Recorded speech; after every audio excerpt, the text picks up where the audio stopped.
হাওড়ার কোনা ভূতবাগান এলাকায় দীর্ঘদিনের রাস্তার সমস্যার সমাধানে শুরু হলো ঢালাই রাস্তা তৈরির কাজ। স্থানীয়দের দাবি, প্রায় 50 বছর ধরে এলাকায় কোনো পাকা রাস্তা ছিল না। ভাঙাচোরা রাস্তা ও বর্ষার জল জমার কারণে নিত্যদিন দুর্ভোগের শিকার হতে হতো বাসিন্দাদের। সমস্যার কথা জানার পর উদ্যোগ নেন বিধায়ক রুদ্রনীল ঘোষ।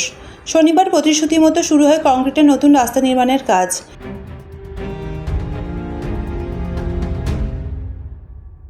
এদিন বিধায়ক বলেন, মানুষকে উন্নত পরিষেবা দিতে এবং বিকশিত হাওড়া গড়ে তুলতে বর্তমান সরকার ধারাবাহিকভাবে কাজ করে চলেছে। প্রথমেই ধন্যবাদ জানাবো শিবপুর বিধানসভার যারা নাগরিক রয়েছেন তাদেরকে ধন্যবাদ জানাই। সারা পশ্চিমবঙ্গ জুড়ে তারা বদল এনেছেন, হাওড়া জুড়ে বদল এনেছেন এবং আমাদের শিবপুর বিধানসভা জুড়ে তারা বদল এনেছেন। মানুষ বদল এনেছেন। এই যে নাগরিক অপরাধ করা চলছিল ক্রমাগত, নাগরিকের যা অধিকার, রাস্তাঘাট, স্কুল, কলেজ, স্বাস্থ্য, এই সমস্ত কিছুই বন্ধ হয়েছিল, পানীয় জল, নিকাশি ব্যবস্থা। আজ 50 বছর পর এই রাস্তা তৈরি হলো। আমাদের এই ভূতবাগান খালপাড়ের এই রাস্তা তৈরি চলছে। মানুষ মানে তাদের যে খুশি, তাদের চোখে মুখে, মায়েদের, বোনেদের যে যন্ত্রণা মুক্তি ঘটছে তারা দেখতে পাচ্ছেন। তারা এই অধিকার, এই দায়িত্ব ভারতীয় জনতা পার্টিকে তুলে দিয়েছেন, ফলে আমি বিধায়ক হতে পেরেছি। এবং মানুষের জন্য যে কাজ করা, যে অঙ্গীকার আমাদের সম্মানীয় মুখ্যমন্ত্রী, আমাদের সরকার, তারা প্রত্যেক মুহূর্তে রাখছেন, তার জন্য এই রাস্তা হচ্ছে।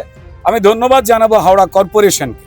দীর্ঘদিন ধরে অরাজকতায় চালানো হাওড়া কর্পোরেশনের যাবতীয় অফিসার এবং ইঞ্জিনিয়াররা, যাদের হাত পা বেঁধে রেখে দিয়ে ডেভেলপমেন্টের কাজ করা হতো না, করাতে বারণ করা হতো, শুধুমাত্রই চুরি হতো পরিকল্পিতভাবে। আজ নতুন সরকার সেই সিস্টেমের পরিবর্তন ঘটিয়ে যাতে নাগরিক তার যে ট্যাক্সের টাকা যা তারা সরকারের কাছে তুলে দেয়, তার যে সঠিক ব্যবহার হতে পারে, আজ এই রাস্তায় আমরা দেখতে পাচ্ছি কাজ হচ্ছে। আজকে আলোচনা চলছে, পানীয় জলের আলোচনা। এখানে দীর্ঘ খাল রয়েছে, খালগুলো আস্তে আস্তে আস্তে আস্তে সংস্কারের কাজ শুরু হয়ে গেছে। আজকে এই খালও সংস্কার হবে, তার পাড় বাঁধানো হবে এবং অলিগলির ভেতর দিয়ে যে রাস্তা, সেই রাস্তাগুলোর কাজও ধাপে ধাপে শুরু হবে। দেখুন, এর আগে একটা জঘন্য রকম মানসিকতা পোষণ করা হতো, কোন গলিতে শাসকের বিরোধীরা থাকে তাদের এলাকাতে জল ঢুকবে না, রাস্তা হবে না, লাইট হবে না। আজ পশ্চিমবঙ্গে যে নতুন সরকার এসেছে, তারা সেই সিস্টেমটা ভেঙে দিয়েছে।